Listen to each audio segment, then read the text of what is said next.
Hello மக்களே, welcome back to SVSH சமையல் walks. வீடியோக்குள்ள போறதுக்கு முன்னாடி நம்ம சேனல் உங்களுக்கு பிடிச்சிருந்தா லைக் பண்ணுங்க, ஷேர் பண்ணுங்க, சப்ஸ்கிரைப் பண்ணுங்க, மறக்காம பெல் பட்டனையும் கிளிக் பண்ணிடுங்க. வாங்க வீடியோக்குள்ள போலாம். இன்னைக்கு பூண்டு மிளகாய் சட்னி தான் செய்ய போறோம். வாங்க எப்படி செய்யறதுன்னு பாத்துடலாம். இப்போ நம்ம பூண்டு மிளகாய் சட்னிக்கு கொஞ்சம் சுட தண்ணி வச்சுக்கலாம். தண்ணி சூடாகட்டுங்க. நான் ஒரு 10 மிளகாய் எடுத்திருக்கேன், கொஞ்சம் புளி எடுத்திருக்கேன். இந்த மிளகாய் நம்ம கட் பண்ணி விதையெல்லாம் உதிர்த்துக்கலாம்.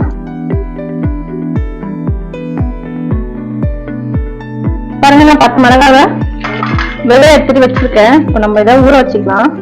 இது கூட ஒரு சின்ன எலுமிச்சை சைஸ் புளியும் போட்டுக்கலாம். இதை சுடு தண்ணி போட்டு ஊற வச்சுக்கலாம். இது ஒரு 20 நிமிஷம் ஊறட்டுங்க. இது ஒரு 20 நிமிஷம் ஊறினதுக்கு அப்புறம் நம்ம இதை மிக்சியில உப்பு போட்டு அரைச்சிக்கலாம். பாருங்க, ஊற வச்ச புளியும் மிளகாவையும் நம்ம இப்போ ஜார்ல போட்டுக்கலாம். இது தனியா தண்ணி எதுவும் சேர்த்து அரைக்க வேணாங்க, இந்த ஊற வச்ச தண்ணியை யூஸ் பண்ணிக்கலாம். நம்ம இது கூட தேவையான அளவுக்கு உப்பு போட்டுக்கலாம். இப்ப இதை மிக்சில அரைச்சிட்டு வந்துடலாம். பாருங்க, ஊற வச்ச மிளகா புளி உப்பு மூஞ்சியும் நல்லா அரைச்சாச்சு. இதை அப்படியே ஓர வைட்டிஸ்ல வச்சுக்கலாம். பாருங்க, ஒரு 15 பல் பூண்டை நான் உரிச்சு நல்லா பொடியா நறுக்கி வச்சிருக்கேன். அதே மாதிரி ஒரு 6 சின்ன வெங்காயமும் நல்லா பொடியா நறுக்கி வச்சிருக்கேன். இந்த மாதிரி நம்ம கட் பண்ணி செய்யும் போது டேஸ்ட் சூப்பரா இருக்குங்க. நம்ம சாப்பிடும் போது இது நம்ம வாயில மாட்டும் போது கிரன்ச்சியா சாப்பிடுறதுக்கு நல்லா இருக்கும். அதனால நான் இப்படி கட் பண்ணி வச்சிருக்கேன். பேன் வச்சுக்கலாம். பேன் நல்லா சூடாயிடுச்சு. நம்ம இதுல ஒரு 5 ஸ்பூன் எண்ணெய் போட்டுக்கலாம். இன்னொரு சட்னிக்கெல்லாம் நல்ல எண்ணெய் போட்டா ரொம்ப நல்லா இருக்குங்க. இந்த சட்னி செய்யும்போது எண்ணெய் கொஞ்சம் ஜாஸ்தியா ஊற்றி செஞ்சாதான் டேஸ்டாவும் இருக்கும். எண்ணெய் நல்லா காஞ்சிருச்சு. இப்போ நான் ஒரு 1/2 ஸ்பூன் கடுகு போட்டுக்கலாம். ஒரு கொத்து கருவேப்பிலை போட்டுக்கலாம். இப்போ கட் பண்ணி வச்ச பூண்டு போட்டுக்கலாம். இப்போ பொடியா கட் பண்ணி வச்ச வெங்காயமும் போட்டுக்கலாம். பேச்சுலர்ஸ்க்குலாம் இந்த சட்னி செய்வது ரொம்ப ஈஸி தான். செஞ்சு வச்சுட்டா சட்னி ப்ராப்ளமே ஒரு 2-3 நாளைக்கு இருக்காது. வெங்காயமும் பூண்டு நல்லா கலர் மாறி வர வரைக்கும் வதக்கிக்கலாம்.